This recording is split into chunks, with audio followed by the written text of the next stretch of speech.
Hey guys, welcome to the MC Anime Podcast. We cover anime, geek culture, Japanese aesthetics, and Asian studies. We are a multi-fandom podcast, and you can expect to hear topics in your favorite hobby or fandom activity potentially. You can find MC Anime on Google Podcasts, Spotify, Apple Podcasts, and YouTube. Also, please check out mcanimepodcast.com, our website. Furthermore, stay tuned in for another episode.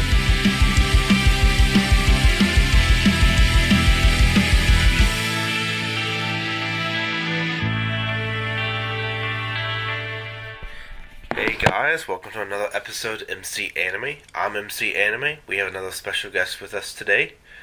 How you doing? What's going on? Alright, I kind of missed it off cue. Apologies. What's going on, folks? Rich here for RageWorks and the RageWorks Podcast Network. Also host of Toys and Tech of the Trade, all of which you can stay up to date on by visiting us at RageWorks.net or RageWorksNetwork.com. Wow. So we are covering a particular topic of, a big rivalry in comics, Marvel and DC Comics, the comparison between the two, and then we're also going to hit on the tertiary market of independent comics competing in the same space as these two big names. Yep. So, let's dive, let's see, was it Marvel that came first or DC Comics? I'm not sure. Well, it depends on how people view the comic book industry. Obviously there's been renames, acquisitions, etc. But in my opinion, I feel that both have such a storied history that I kind of feel like their histories run in tandem. Mm-hmm. And there were just like pivotal moments that kind of put each one on the map. Obviously, in Marvel's case, they had a varied catalog of heroes, and then Spider-Man kind of just started really putting a huge spotlight on the company in general. I mean, Fantastic Four as well, but I always feel like Spider-Man kind of just launched Marvel into a different category. With DC, it's easy to always point at Superman being kind of like the foundation of the business, but I still feel that Batman was the character, much like Spider-Man for Marvel, that kind of launched both of them forward. True. I guess we can do that comparison of, I think Superman was the first big comic, and that took off really well. And the S representing hope kind of just signify anything Superman at that point. Well, when you look at DC, I mean, we're talking about a company that, like I said, just has such a storied history. Mm-hmm. Going back to the 30s and evolving little by little all the way to, like I said, Action Comics, Detective Comics, and seeing what the impact of that company. The thing about them, which I've always felt, is that DC, they lean very heavily into, I don't want to say it's a reliance on those original characters, but I just feel that once you start stripping away a lot of those characters and getting into some of the other more compelling ones like Green Lantern, Martian Manhunter, that's when you start getting a better understanding of DC as a whole. I mean, when you look at Marvel, Marvel, same thing, founded in 1939, and back then it was Timely Comics, and it continued to evolve, but guys like Stan Lee, Jack Kirby, Steve Ditko, they started really just putting their imprint on the company as a whole, and I think that once that happened, people just started embracing each of them for the unique characters and not so much the stories. The stories started kind of coming together later on. Yeah. So it's like the arrangement of characters coming into play, boosting up their catalog and being diverse in what they're offering. And the stories were like a way to capitalize on the catalog of characters once they're established, to build up the story even more, to build up a different fan base. I can agree with that, especially because there's always a subset of fans, in the sense of there's some fans that really like the detective Batman stories and the darker tone of the books versus the people that like the more grassroots, apple pie Superman stories. And the thing about it is that each character kind of starts dividing a fandom even further, because there's even people that prefer more action-heavy Batman stories, and then there's other people that prefer more detective, noir, slow-paced storytelling that just has good dialogue and kind of just leads up to just a bigger conclusion. Yeah. Meanwhile, on the Marvel side, they definitely, I don't want to say they go action-heavy, but I also feel that Marvel tries to really wow you with a lot of imagery, and then they kind of tie the stories together as the books progress. Like, sometimes you can see an amazing book with a beautiful cover, then you read it and the story itself is not very good. It's the oldest bait and switch in the book. True. And also with that comparison, it's like, well, some stories did better than others in terms of practicality and connection to the audience, while other heroes were maybe really good stories, just didn't really connect with the audience as much. Oh, it happens all the time. I mean, a lot of, especially now with the current run of books, there are a lot of people that they watch, like, Luke Cage, the TV show, but the popularity of Luke Cage, the TV show, doesn't necessarily translate into a constant consumption of Luke Cage books. There's plenty of times where Luke Cage's books have been canceled just because they weren't selling. Same thing with Iron Fist. A lot of these characters, they came into the mainstream, and it's great, but I've always wanted to know what the correlation is between the characters on television and how much they influence the purchasing of books. Are you getting new fans on a consistent basis? It's a number that's never truly talked about, and it's not really released often. True. And what were the times that information was released that revealed the popularity of the secondary adaptation from the comics?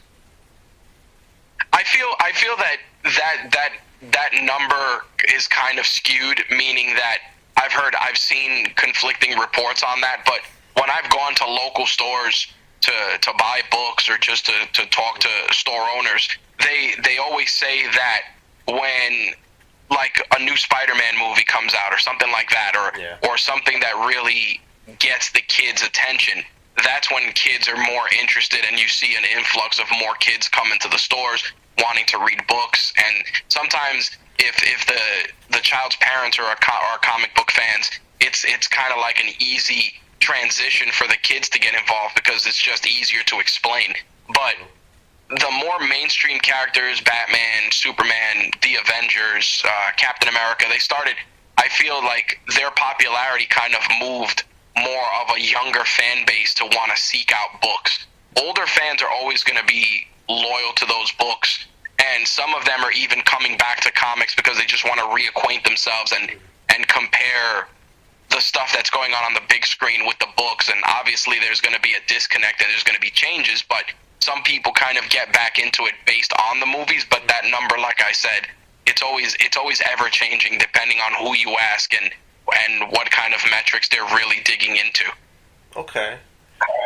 That does bring up an interesting question that, the audiences, the trends in the marketplace tend to influence the sales and the connection to buying more books. Which, comics to me are really a big sell because that is the push of the physical media of that brand. That is the brand. They're pushing out the books to sell off the revenue, to start off that character, to keep pushing out more issues.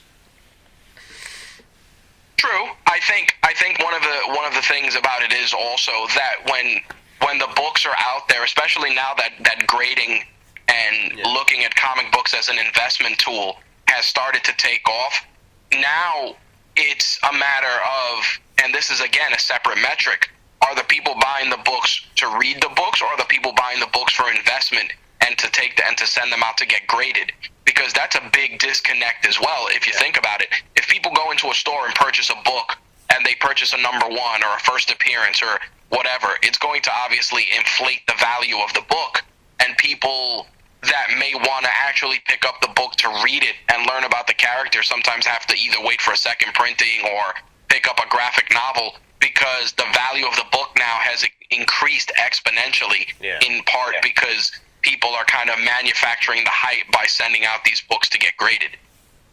True, and the grading system is nice because it gives you like the appearance of the value, 9.9 or 9.5, whatever the grade would be, determines the value and the price and the rarity of the book. Because if there's only like 100 published and you have like a grade 9.5, that's worth a lot more money than a grade 7.5, which is in good condition, which the 9.5 is like almost perfect condition. It's like mint condition. Right. That in fluctuation of demand kind of pushes the market into one particular sector to achieve the most expensive product possible to increase the demand for that book. Because there's not so many printers of that particular book, and once they're out in circulation, they have to be resold privately for someone else to have in their private collection. But the private collection really, at that point, is getting really first editions or rarity books with high grades, and then they're basically still in the same original plaque from the grading company, and they don't read it. Yeah, I mean that's a huge part of it, and that reinforces what I was saying before about reading books for investment and collecting books just for sheer to read them and to really enjoy them, and that kind of throws the fan base in flux, so to speak, because like I said, you have people that now you're increasing the sales of the book because you're buying a raw copy and a copy to get graded. And those fans are kind of the fans you want because they're going to read the books and consume them. But then, like I said, you also have the fans that are picking up these books strictly because they know it's a first appearance or a number one or a special cover or some sort of a milestone that is going to go up in value. I mean, even right now, for instance, if you look at some of the Star Wars books, any books with like Black Chrysanthemum that just appeared in Book of Boba Fett, his first appearance, and any books with him have just gone up quite a bit in the last couple of weeks after his appearances on the show. And now, once again, are these people that are seeking it out because they want to learn more about the character, or are these people that are seeking it out because they know there's an opportunity for investment because this character is becoming popular? Yeah, there's a hard distinction between those two because they often they come together and you don't really exactly know. The only way to know is like taking surveys, but even surveys only represent a small population. Correct. So you're never going to get the full scope. And that brings down to what comics used to be. They want in demand as for value. They're more in demand for the reading and catching up with your favorite character. Yep. So do you think that there's a market for that particularly to happen? Do you think online is a tool that will increase readingship instead of the physical copies? Because another totally different problem, because that's like online streaming and subscription based.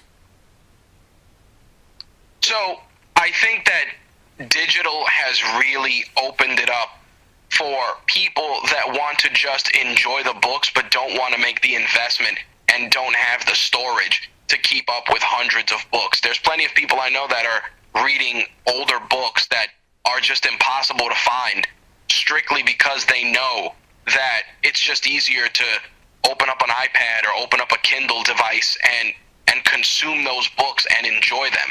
While yes, it's great that you can hold the tangible book, at the end of the day, it's like anything else. Are you going to keep the book? And if so, is it going to become something that's going to get tossed in a closet after you read it? I think that it becomes a a pretty big pendulum shift of people that want to make sure that they can read the stories and enjoy them, but just don't want to deal with the collecting of books, because that's the thing that a lot of people don't understand, that the collecting of books isn't just buying comics, but you got to buy them, maintain them, make sure they're in clean bags, have them boarded up, make sure they're in good boxes, and protect them. And some people do that, and they may want to pass them on to their children or their grandchildren, and in that case, totally makes sense. But then there's, like I said, a new school of reader, and I've kind of shifted to this personally, that I just want to read the books and don't want to deal with all of the other stuff. I mean, I have boxes and boxes and boxes and boxes of books in my home, and I very rarely take them out to read them, so much so that I'm just downsizing a lot of my collection because of that. And also, you probably already read them once or twice, and reading them again, it's not in your schedule as much either. Well, yeah, it's like I said, it's easier to have a joke. I say this jokingly, but kind of not. It's easier to have a tablet like in the bathroom and you can read a book, or it's easier to take a tablet with you on the train and read a book versus worrying about, oh no, I just threw this book in my bag and I bent the spine, or the cover got ripped, and now I just ruined this book. So that's a lot to consider, especially if you just strictly want to read it and then the book gets messed up. Now, if you wanted to hold on to it for a future opportunity, you're not going to get as much as you thought you were, because the condition of the book isn't the same. True. Let's go back to like the Marvel and DC discussion for a bit. Do you think the reboots, like the resets to the comic books themselves in DC and Marvel, are good, or do you think that just makes it lazy story writing?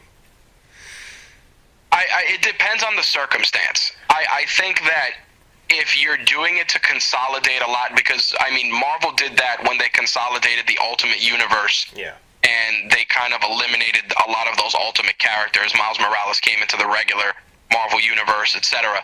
So in that context, if it's a matter that you're streamlining your catalog, then I can understand it. But in DC's case, it's like, hey, we did this for 5 years, it's kind of working, but maybe we could do something better. Let's just scrap everything and start over. And I feel that when you do that, you kind of devalue a lot of the importance of stories that rebooted the universe previously.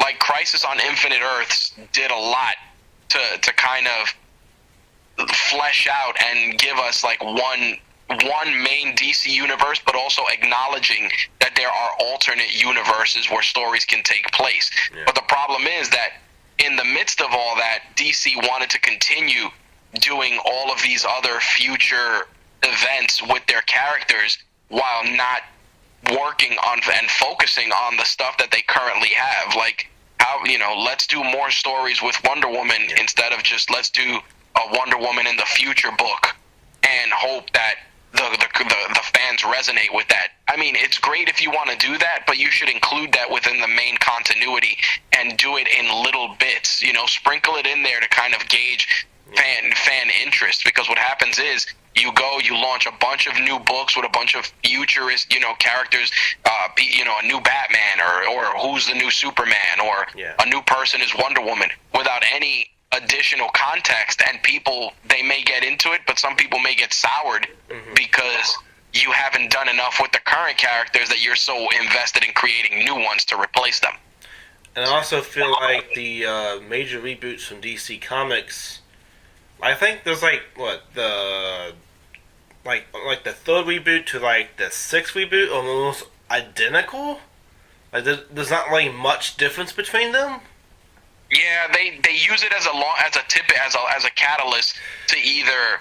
I always laugh at it because it's sometimes a catalyst to cancel books. Yeah. Like it's a good way to let's flesh this out and then we'll launch a brand new and exciting universe, etc. And it's just like, look, if the books don't sell, then just cancel the books. You don't need to gift wrap it in a giant story to kill off or introduce new characters. Just introduce them. Yeah. And I think Marvel has just, like, they've only done, like, 5 reboots, but it's all been pinnacle reasons why. Right. And people just, with DC, feel that the reboots is just, like, what's the point if you have so many and it's hard to keep up with? We don't know which version of that, like, which version is this Elseworld, or this Crisis on Infinite Earths, or is this from the 70s reboot, and this character is totally different, not in canon with the main story, and it just caused a lot of confusion because it literally says, which Batman? Or was Batman from this universe? Yep. Is he canon in this reboot, or is that reboot taken off in a different direction in the new reboot? Absolutely. I mean, the New 52 confused a lot of people because it was like a new dawning of a new bunch of storytelling and rebooting a bunch of books and renumbering and all of this crazy stuff, and people just didn't know how to adjust to that because there was so much confusion. It's like, okay, so does this take place and acknowledge previous events? Is it brand new? It was definitely very confusing when they did that. Mm-hmm. And also, to me, I feel like the disconnect is not knowing what your audience wants. So with DC, they just kept pushing out more stories that necessarily didn't target the audience they wanted and have the impact they wanted. So they just kept putting more and more stories that were just like, well, if this didn't work, maybe it can work again, or a different way. I agree. But I also feel like with all the superheroes in DC Comics, it's actually, they have a better, I don't say they have a better catalog than Marvel, but they have a more organized catalog. Like the Justice League compared to the Avengers is a lot more standalone. You can see the organization aspect within the team. Like DC doesn't have as much team, but Marvel has more team based. Yeah, and I mean, right now there's a whole big thing where DC's going to do the big thing and kill off the Justice League, and they're going to use that as a catalyst to introduce new characters and again make more changes. But I feel like the Justice League is so well done that they don't need to kill them off. I agree. Like, the organization of the Justice League itself is really interesting because it's like you can have different matchups with different people based in the league and still be really good. You can have like a micro subset team that's still part of the Justice League, but like Quadrant A and Squad B can go here, and then you can have the stories like that. Yep, I agree. And you can still call them that by whatever team they want to go by. Like, the Elite Five will now be in this comic to do this. That would still be really good. No, I don't disagree, but it's just easier, like I said, to pull the plug and start over, and then use that as a catalyst to just move more books, because people are going to be like, oh, well, this is kind of important. Let me go and pick up, 7 other books to read that may or may not be good 12 months from now. It's an interesting situation. With DC, I feel like they have so much to market in standalone stories that that's literally what their uniqueness has always been. Different people giving you like new stories to the character and that actually buying into that character. I mean, I feel that that's a better. It's those efforts are being shown now by them doing movies on different characters and not necessarily making them all be interconnected. Yeah. While interconnection is great, I feel that them doing standalone projects just removes the pressure of them having to keep up with Marvel when it comes to the big screen. And if they use that same thought process with their books and focused on, hey, let's build on these books and these standalone characters. But I feel so much energy is invested into Batman in particular, you have 5 or 6 different Batman books and different Batman huge stories going on, that it kind of takes the focus away from everybody else, even though they're still getting a lot of action and a lot of creative influence. It's not on the same level as Batman, who sells the most books, Yeah, I think the media that DC has found themselves to be really successful, we have the Arrowverse, and then we also have the DC Animated Universe, too. Those do really well as, like, projects that transfer, like, different books and sell different books and have lots of popularity and nostalgia.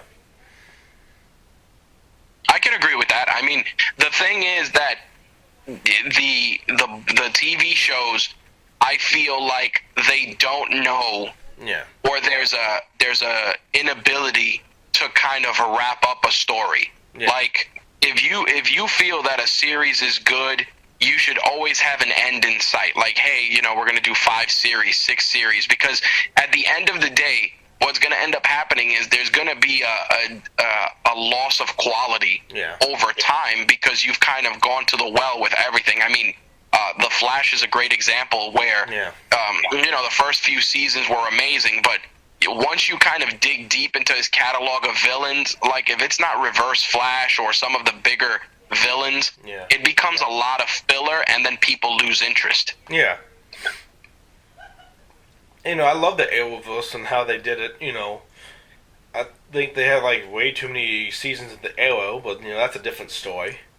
Right. But, I mean, they still did really good in the first couple of seasons to bring them on and market them, and, like, they had more TV show related content than Marvel does, and Marvel is just getting into that. And, Marvel is capping their income with TV shows that are like only 6 episodes in the Marvel Studios. Yeah, I've always felt like their shows are a little too short. Yeah. I feel that certain stories you kind of need at least maybe 8 or 10 episodes. Mm-hmm. And the reason is because when you look at 6 episodes, they're not even necessarily all an hour. So you're not even getting 6 true hours of television. Yeah. So it's a little difficult, and I feel that Marvel kind of, they start off strong, and then they kind of sprint to the finish because they're kind of tied to this 6-episode formula that they like to use. And I don't feel that that's necessarily the right approach. But again, that's just something that I personally feel. Others may disagree with that statement. Yeah, I agree with that. Now we talked a little bit about Marvel and DC and, like, different streamlined projects. The tertiary market for comics, the independent sector. What are some big names that come off? I know Dark Horse is one, and there's a couple others. Dark Horse, IDW, Image, all of those companies all have unique and interesting. Valiant also. They all have unique fan bases that really love their books. Like IDW, I feel, has done an outstanding job with Transformers, G.I. Joe, the Ninja Turtles, just Power Rangers. But Power Rangers, they did not Power Rangers, they're independent titles. Then you have Boom Studios that took all of the mythology of the Power Rangers, which is what I was going to lead into, and they just created so many exciting and unique things that really just made people invested in what was essentially just a live action show. There was so much more that Boom Studios did, from, crossovers with the Ninja Turtles to all of these other unique stories that really breathed life into that particular franchise. Valiant, I've always felt, is incredibly underrated. I mean, they tried to mainstream Valiant with Bloodshot, with the movie Bloodshot, but there's so many great characters there, from Rai to Magnus Robot Fighter. There's just a wealth of characters there that just need a little bit more exposure. Yeah, and it's hard to tap into that market with the cinema sector because it's only dominated by DC and Marvel mostly. Yep, you need to kind of find alternative outlets for things like that. That's why, like, The Boys has done so well on Amazon, and some of these other stories are doing so well in these mediums, because it's introducing them to an audience that may not have picked them up. I mean, Netflix with their anime, their increased anime presence is drawing in more casual fans that are first time anime watchers that now are into it based on just the work that Netflix is doing in the space. But I think that that's a big part of what these other companies need to do. And I say it often, not everything needs to be a movie. You can, a show, a cartoon, as long as it's good, the audience is going to look for everything associated with that. Yeah. And also with the cartoon space, there's like a lot of marketing that you can use to launch toys and merchandise from that too. Absolutely. And that also hits the kid demographic more, which is the big sale to influence their generation to buy books. Because there's going to be a point where the physical printing of books is going to be more expensive in circulation and distributing, that the online catalog will have to be like really heavily focused. Agreed. There's going to be a point where that comes, and it's going to be deciding, well, we can keep printing the same books and get initial sales, but the most sales that comics have now is not the books start up the idea of that character, but it's now merchandise taking over. It's true. So when's there going to be a point when the books start being exclusively online and people holding, like, how they do with TV shows and having original programming exclusive to the network? If that going to happen with comic books? I think with comic books, the necessity and the value that there is in the physical book, especially now with grading and interest, there will always be comics, tangible comic books, but I feel that there's definitely going to be a pendulum shift between people that want to read the medium but don't necessarily want to own it. It's the same thing with people that, we're starting to see that with more people that would rather stream a movie than buy a Blu-ray or a physical disc, because they just don't want to deal with the storage or don't want to keep all of that in their home. I think that there will always be a home for comics. I just think that the consumption of them is going to be a lot different in the next 5 years, because you're going to have more and more people that just want to read them and less people that want to own them unless they're fully dedicated into being in that space. True. And the tertiary market of independent comics, where has there been the unique footprint in the industry?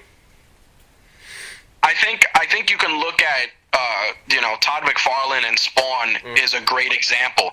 Here you have a Guinness World Record book from an independent creator, from an independent company that's still viable now, and more importantly, his company is behind and involved in so many other spaces. I mean, McFarlane Toys now is doing action figures for DC, and it just goes to show you that this was all built on the backbone of just a third company and a character that just resonated with so many people. And that just goes back to what I said before. If the stories are good and the characters are compelling, people will find you.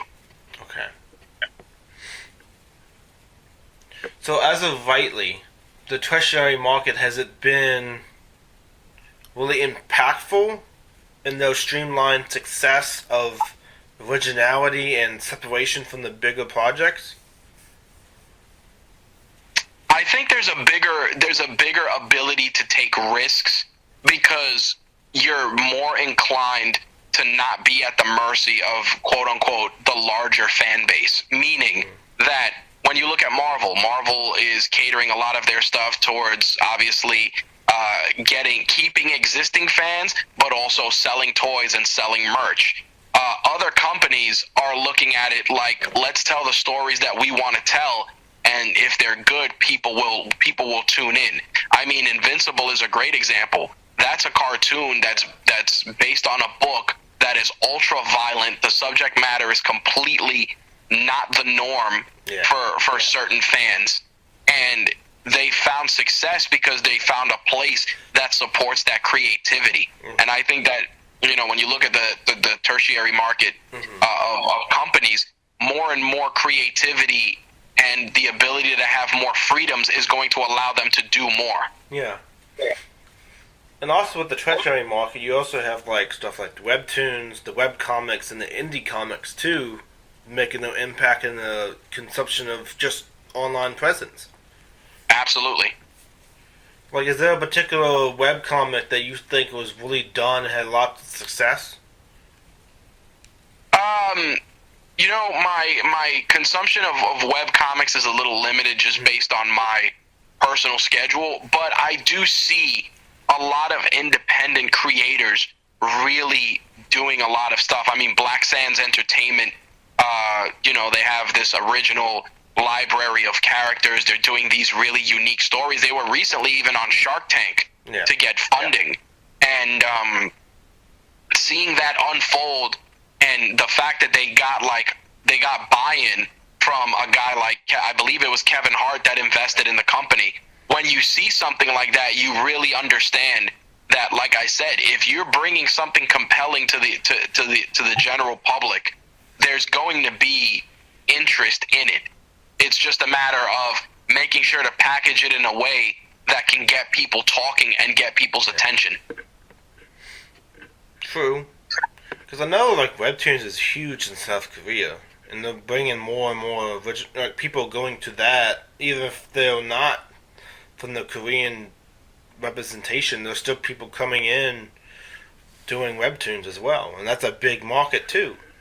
Yep.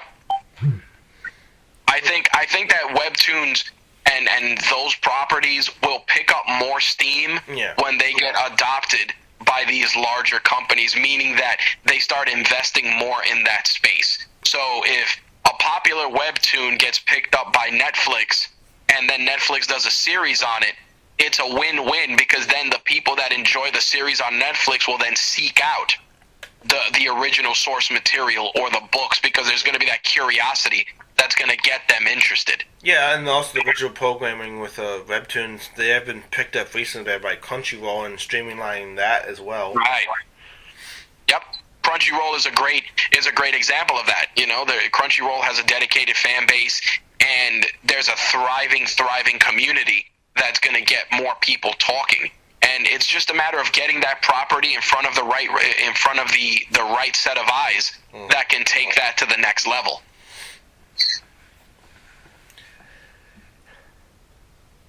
Because, like, for me, I didn't necessarily grew up with the comics. I grew up with the animated TV shows. Right.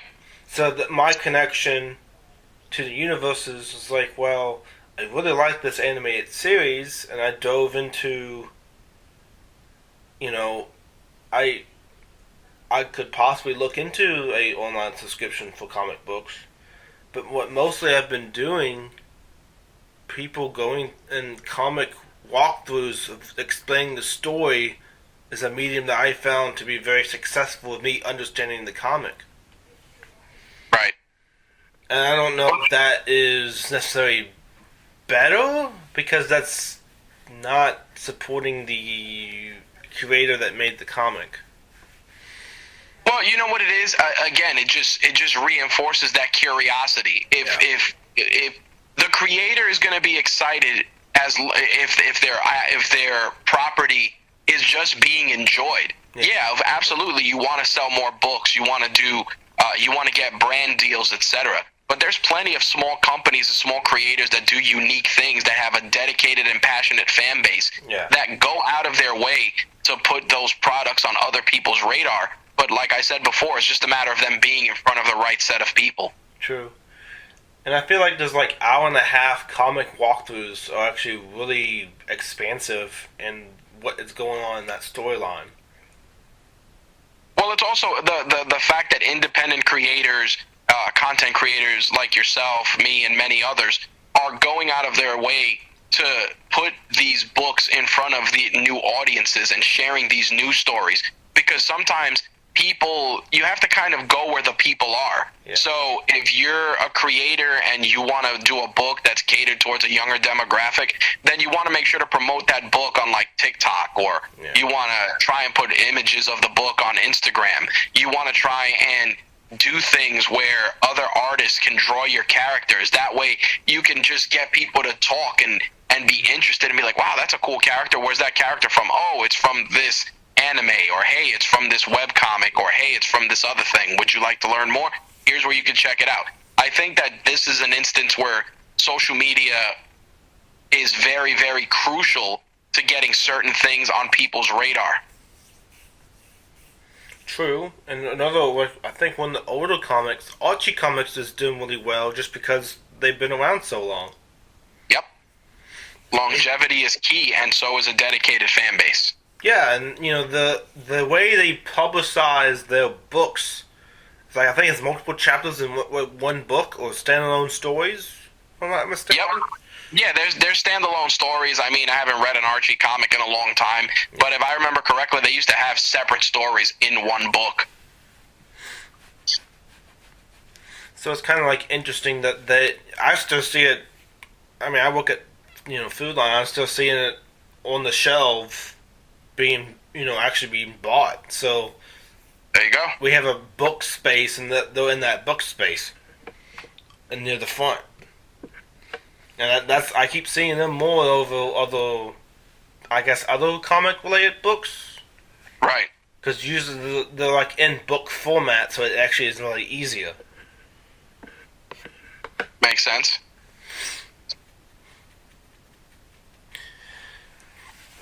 I also think that the unique spin on content creation.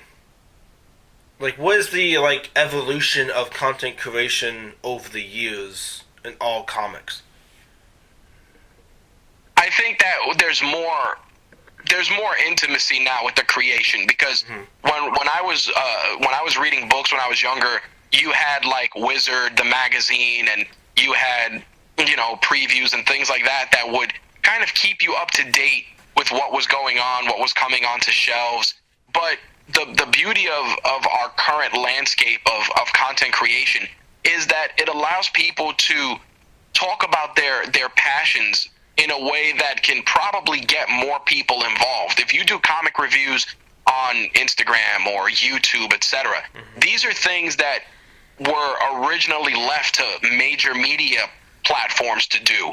And now here you are, smaller creator, and you're doing this, and now you're creating an audience, and people take notice. I mean, there's so many creators from TikTok that do Marvel content that now they're at red carpets. They're sharing major news with their audiences because their content is so good and it's so favorable. And more importantly, it doesn't cost companies like Marvel or DC anything. True. It's free press. It's free publicity. Yep. Because they're giving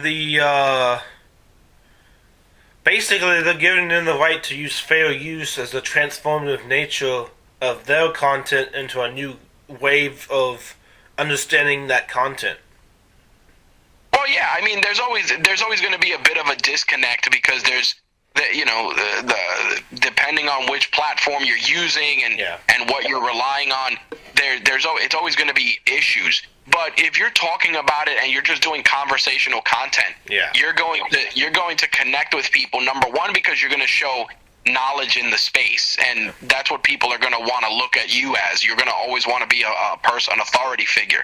But the other part of it is that you're going to want to deliver it in a way that speaks to people.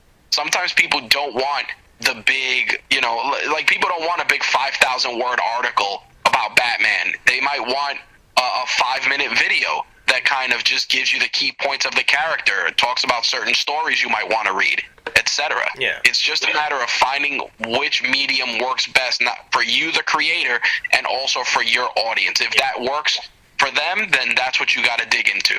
True. And was there like a time where a small creator trying to take a big name property and use it for content and then actually be implemented for copyright fraud or copyright infringement? I mean, I see it often. I mean, sometimes there's creators that they'll go and, they'll do reaction videos for trailers and the video gets flagged for copyright even though they're doing a reaction video and they're talking about it from a commentary sense. Sometimes it can get flagged for copyright strictly from that perspective. I mean, it's something I see often in YouTube. A lot of times with trailers, if you're going to show the video, you have to put it on mute. You Correct. Can have the original sound with it. You can have the reaction with the image, but you can't put the sound with it. I see that with a lot with music videos too. Yep. Because if there's no sound, then it's not the original, the original source material. It's changed. Yes. I can agree with that. That happens often. It's a matter of, again, a matter of preference. Yeah. So you're going to have to, if you want to reach that audience, you're going to have to work a little harder to get out there and get it noticed. So especially if you're dealing with things, like I said, like YouTube and things of that nature, which is just going to be a tougher, it's going to put a target on your back because you're always going to be at the risk of, and I tell this to creators all the time, like don't just build your content brand on one platform, because if that platform goes out of business tomorrow, then you're going to lose out on getting, the right amount of people tuning in. Yeah, that's kind of why I went to podcasts, because the variety of podcasts right now, if one particular platform like, I don't know, Apple Podcasts go out of business, there's still other platforms that will guarantee back on that trend in the popularity of podcast networks. Absolutely. That's a massive it's a massive thing to discuss with regards to that, where you always want to, and I tell creators this all the time, you want to control every aspect of your media. So you always want people to go back to your website. You want people to always check out your podcast. You want people to always be part of the conversation in a space where that, hey, I want people to check us out here, or I want people to listen to us on this particular platform. It's better to have your own, or at minimum just be able to direct people to what works, Yeah. And for me, I don't have a particular website with my podcast, but the branding of the website I use is literally just a Facebook page. That's my website. Right. And I have all my old blog content. I rebranded from blogging to live streaming to podcast, and I found podcasting to be a lot better. I mean, that's one viable thing, but as always, and again, your journey is your own, but you should always make sure that all roads from all outlets lead to your house. Yeah. That's what I tell creators all the time. Like, you want people to go to your website, read your newsletter, check out your podcast, etc. But all things, all directions, all paths should lead back to a space that is 100% your own. Yeah. Because again, if Facebook goes out of business tomorrow, all the work you put into cultivating that Facebook audience is gone, unless you've been directing them to visit your website, subscribe to your website, your newsletter, your podcast, etc. Well, if Facebook goes out of business, then I can just circumnavigate back to... Right. I can circumnavigate back to my RSS feed temporarily and just make a new website. Exactly. And that's what I mean. I always have a strategy in place and I don't tell people to sit there and automatically assume that Facebook is going out of business or anything else, but you should always account for what would happen if, here's a better example. If Facebook crashes for the day, and that's where the bulk of my audience is, where can they go to stay up to date with my content? Because I also have a link tree as well. I put that link tree of all social media, so it's all in one space. Mm-hmm. And I've been using Facebook as a way to redirect people to my link tree instead of my old blogging website. Which I still have my own blogging website too, but I'm not really mainstreaming blogs at the moment because I'm focused on the podcast. Right, and that's fine, but maybe you have to the reverse engineering would be you take your podcast and you put it on the blog. Yeah. You put your show notes there so that you can be easily found on Google, etc. Again, everybody's approach to this varies, you know? True. I haven't really considered show notes. Like, I probably put show notes in to implement it. That'd be really cool. It's just, you know, that would take some time to go into recording and putting in the words that, you know, transcribing.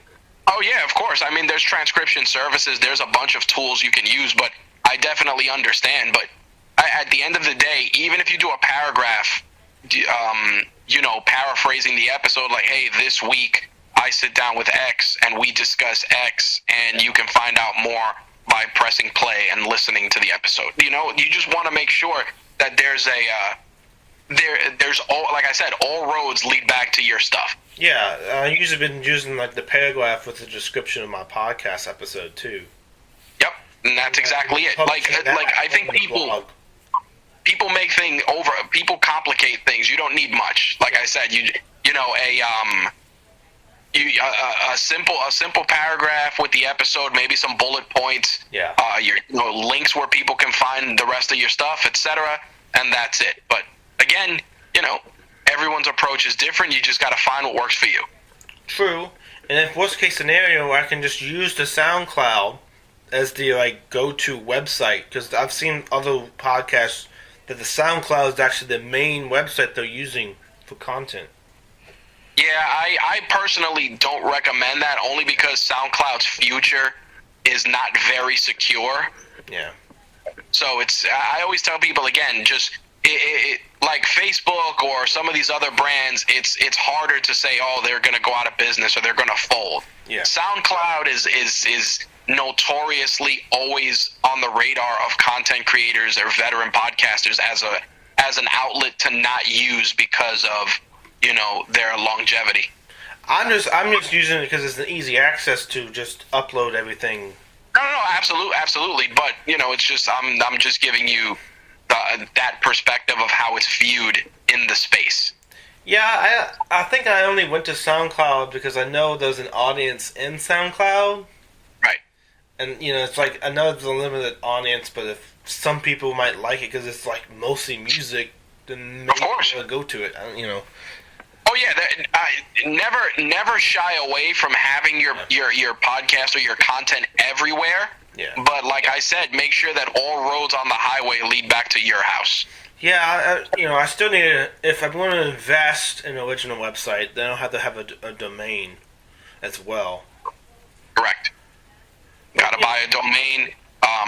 You know, but there's a lot of different places that make website creation easy. I mean, 10 years ago it was a lot more difficult. Now you can go to WordPress.com, pick a theme, point your domain to it, and just build a site that way. You can go to Squarespace. You can do. Yeah. I mean, Wix has its own fan base. I personally am not a fan, but you know, it's definitely a platform that people can do. You know. Yeah. So with the comic market, you feel like right now, what's that going to be that big shift that's going to make the popularity even better? I think if we were gonna, I'm gonna separate it a little bit. Yeah. If we were gonna look at each company individually, I think Marvel definitely needs to continue to utilize Disney Plus to showcase characters that don't necessarily need big movies. Yeah. Like, it's cool that if you want to make sure that the movies and the shows are all within the same universe, that's fine.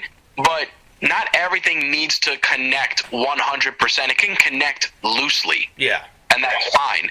And I think that the minute they do that, there's plenty of characters that can benefit from, like I said, just the weekly episodic series. Like Ghost Rider's one. You know, he could ride to a different town every episode and fight a different bunch of demons every episode, and then it'll culminate into one big story at the end. Sure, you could do a movie as well, but there's certain characters that just they play better in a series. Like I felt that while the Black Widow movie was good, I felt that would have translated well into a series. Yeah.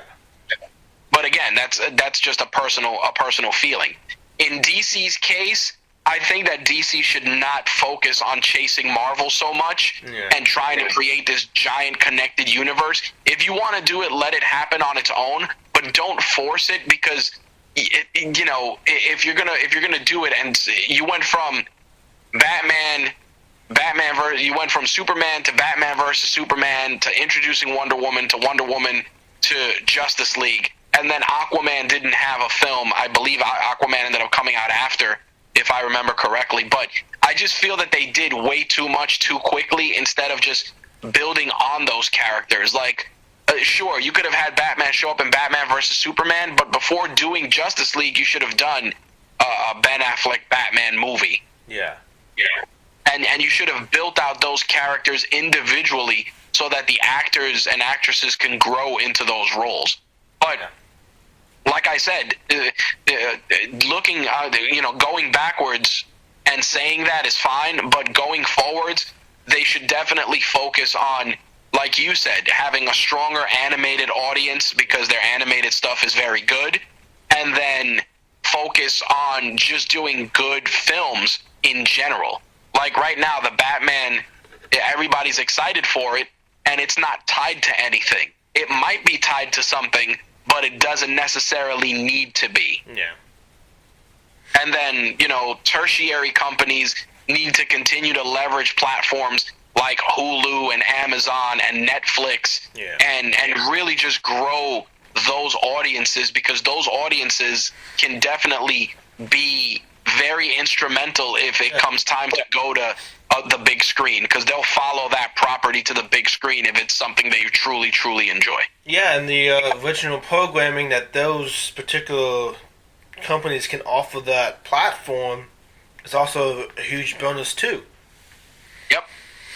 And they can streamline that success off the original, they get the rights to exclusively have that TV show. Then they can slowly, move into a movie and maybe have, television rights, and the movie rights are separate. Correct. And there's different ways they can actually legislate their branding of that name. Correct.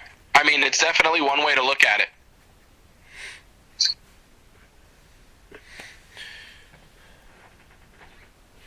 I don't know, I feel like the market is so diverse that anyone can make the biggest impact and still do really well. I mean, I feel that this is an amazing time to be a fan in the space, because there's so much that you can look forward to and enjoy, that there's truly something for everyone at this juncture. Yeah, and my personal connection has been through other mediums introducing me to it, and I'm still highly interested. But maybe, I should get to a subscription service to read more content. I think that's definitely a good transition from my understanding of the properties. Yeah, I mean, for paying the $9.99 Kindle subscription, or Comixology, or if you want to go directly through Marvel or directly through DC, I think that's just a great way to really stay up to date. Yeah. And not only that, but also read up on characters that might be completely new, and it's a smaller investment than trying to hunt down every book in a comic book store. But again, this is strictly from wanting to get better acquainted and more familiar with the characters. Yeah. Because it will provide, not only the audience, me a connection to that I don't really necessarily have, and introduced me to the more of the content, because right now I'm just relying on, if this content creator on YouTube is making this big hour-and-a-half video just playing this story. It just takes away from me reading the actual story. Right. I agree. And like I said, I would definitely look at more subscription services just to, like I said, be more familiar with those characters. And like I said, it'll be better on your wallet in the long run. Unless you want to invest, like I said, and pick up the first appearances, maybe get a couple of books graded, keep them on the side. But other than that, I always tell people, like, listen, you can subscribe to Comixology for a month or two, read all the books you want, and if you don't have the time to read anymore, you just cancel the subscription and go about your business. True.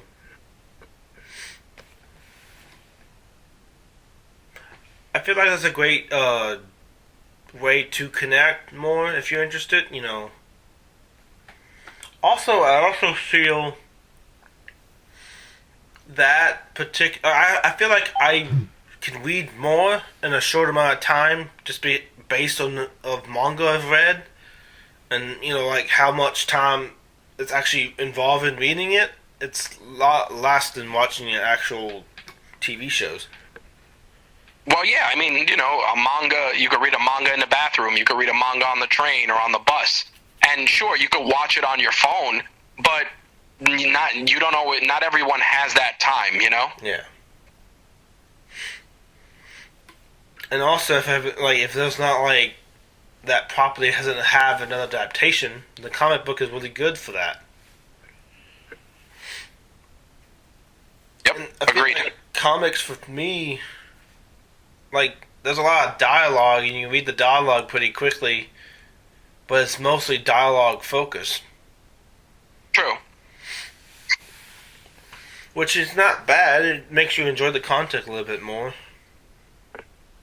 It does. Again, it's just a matter of preference. Yeah. It's just a matter of media consumption preference and how you choose to consume your media and what's also more convenient for you. Mm-hmm. So, your career for comics and being influential in the space, what is the one moment you found that when you created that project, was very successful? I think I'd have to go back to when I was doing my original podcast and just being able to sit down with actors or actresses or people in the community whose work I truly enjoyed, and being able to share that excitement with my audience. I think overall, like, I can't put a price on that, because it's interesting to talk amongst this stuff with your friends. Yeah. But when you're talking about it in such a public fashion, that excitement is infectious. Yeah. And it makes other people want to check out your stuff and the stuff you're talking about. So there was never one particular moment. I think it was just a culmination of many moments of just being able to share it with so many people. So the building up the community and just talking about the passion is basically the best moment you can have. Yeah, I think so, because like I said, I can pick one moment, and one moment might be amazing for one thing, but there's another moment that's amazing for something else. Yeah. So it would be a disservice for me to pluck out one in particular. But I think that, you know, the overall journey and being able to share it with so many people and share it on such a large scale has been one of the best parts of this entire endeavor. True. And once you capitalize on that, you keep doing the similar thing, and then you have the collective of everything you did as an achievement. Yep. And correct. You have a body of work everything to reflect on. 100%. That wraps up this particular episode and the content of, comics with DC, Marvel, and the tertiary market, and how each one is finding their own impact and the success of what comics represent. Is there anything you want to say on the closing arguments? Just want to, as always, tell everyone to consume the media in a way that's more convenient for you. If you love these characters and you love these books, first and foremost, definitely try to purchase the books, because purchasing the books shows the companies that these characters are popular and that they should keep certain books in circulation. A lot of times characters don't get enough of a fair shot because they're not moving enough books. But if the books are good, they're just not connecting with as many audiences. So definitely, if you can and if your space allows, definitely always lean into the books first. But if you want to increase your knowledge on the characters and just feel more confident in the medium that you're watching, then definitely, lean into a subscription service. So books first, digital second. And I think that using both of them is just going to give you a greater experience when you consume your favorite comics or movies on the big screen or the small screen, because then you'll feel more in touch with those characters and you'll know more of their backstories. Yeah. You get to know what motivates them, what triggers them, what is their experience in the foundation of who they are, who they represent, how they came to be. And also, overall, you get the nit and gritty of them evolving as the character as well. This is true. And, one final note that I might have is comics is such a interesting medium in the sense that it's the story that connects the audience, and the audience relates it back to the story that gives them joy. They are the pinnacle success of that character and that character moving forward. For me, I believe that supporting the original creators is foremost the most principal aspect to take a part on, but also you can even support them to the merchandise. The merchandise also continues sales past due when that comic ended as well. Absolutely. And that's another 20 years from now, that merchandise can still sell, giving profit to, who made that character. They get, royalties and all that stuff. And then the company is also getting money off of it. If they get enough profit margin off of it, they could say, well, this merchandise is selling a lot more. That's a way to, look at this character and say, maybe there's enough of interest to fall back on this character as well. Agreed. But yeah, that's the closing of the episode. I want to congratulate everyone to come back to another episode and check out RageWorks and what they offer and overall the content that they bring to the space. I appreciate you for having me. Thank you again for the opportunity to be able to share some of my knowledge with your audience. And like he said, make sure to check us out on RageWorks.net or RageWorksPodcastNetwork.com. And if you're on any particular social media platform, just punch in RageWorks and you'll be able to find us there as well. All right, guys. Thank you. Enjoy. This concludes another episode of MC Anime Podcast. MC Anime Podcast is available on podcast directories like Google Podcasts, Apple Podcasts, Spotify, iHeartRadio, and YouTube. We also have our website at mcanimepodcast.com. If you want to directly support us, then follow Patreon blog MC Anime. Finally, if you want services for hire, then we're available on Fiverr for audio and video production, graphic design, idea consulting, and blog and article writing.